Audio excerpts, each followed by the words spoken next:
టమాటా rice వేసానండి. ఇప్పుడు కాయగూరలు వేసుకుంటాను. ఇదిగోండి కాయగూరలు, ఇది సాంబార్ రైస్ అండి. ఇదిగోండి కాలీఫ్లవర్ వేస్తున్నాను, క్యారెట్ వేస్తున్నాను, క్యారెట్,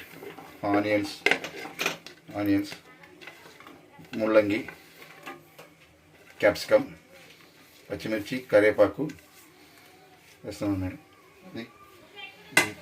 దీంట్లో ఇదిగోండి వంకాయలు, సాంబార్ రైస్ కదండి, వంకాయ,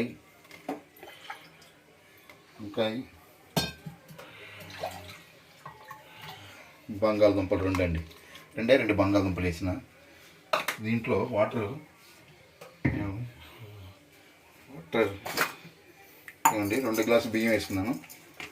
2 గ్లాసు బియ్యానికి 4 గ్లాస్ వాటర్ వేయండి, 4 or 5 వేయండి.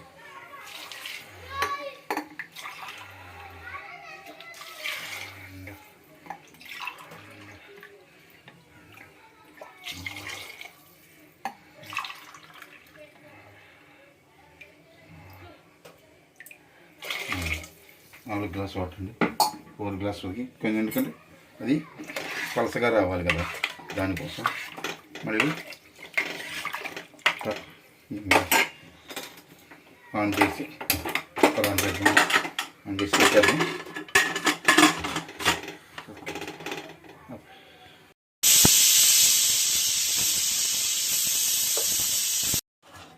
అయిపోయిందండి. చూడండి సాంబార్ రైస్ మనం అన్నీ కలుపుకున్నాం, ఒకేసారి వేసేసాను. ఇంట్లో దీన్ని సాల్ట్తో సహా వేసాను, చింతపండుతో సహా వేసాను, చింతపండు రసం కూడా వేసాను దీంట్లో. ఇప్పుడు తాలింపు పెట్టుకున్నాను,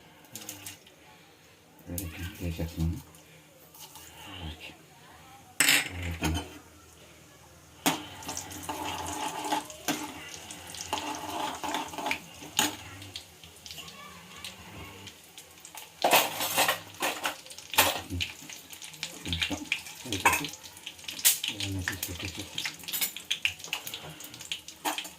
వేరైపోయిందండి, కొంచెం వేగనిస్తే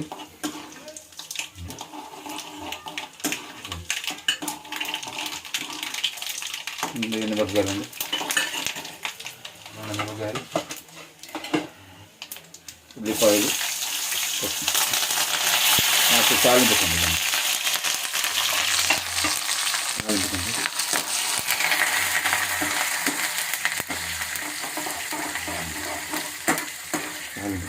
తాలింపు వేస్తాం.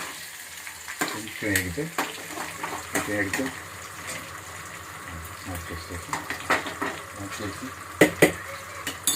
ఆఫ్ చేసేదండి. ఇదిగోండి ఈ తాలింపు దీంట్లో వేస్తుంది, అంతేనండి. ఎంత కమ్మగా ఉంటుందో. పప్పు ఉడకబెట్టుకొని ఉడకబెట్టుకునే అవసరం లేదండి, ఒకేసారి కుక్కర్లో పెట్టుకోవచ్చు మీరు. చాలా బాగుంటుంది సాంబార్ రైస్ బాగుంటుందండి. వంకాయ, బంగాళదుంప, క్యారెట్, క్యాప్సికమ్, కాలీఫ్లవర్, ముల్లంగి అన్నీ చేశానండి. సూపర్గా ఉంటుంది, చాలా బాగుంటుంది, చాలా టేస్ట్గా ఉంటుంది. ఒకసారి మీరు ఈ రెసిపీ చేసి చూడండి. మీకు కానీ ఈ రెసిపీ నచ్చినట్టయితే సబ్స్క్రైబ్ చేయండి, లైక్ చేయండి, కామెంట్ చేయండి, షేర్ చేయండి. దీంతోపాటు మీకు మామిడికాయ పచ్చడి, ఈ అప్పడాలు బాగుంటాయండి. ఈ అప్పడాలండి, బియ్యపు అప్పడాలు. మీకు ఆనియన్ కావాలంటే ఇప్పుడు నంచుకు తినడానికి బాగుంటుంది, సూపర్గా ఉంటుంది, చాలా బాగుంటుంది. టేస్ట్ చేసి చూసుకోండి ఒకసారి, ఇవన్నీ చూసుకోండి. ఓకేనండి, థ్యాంక్స్.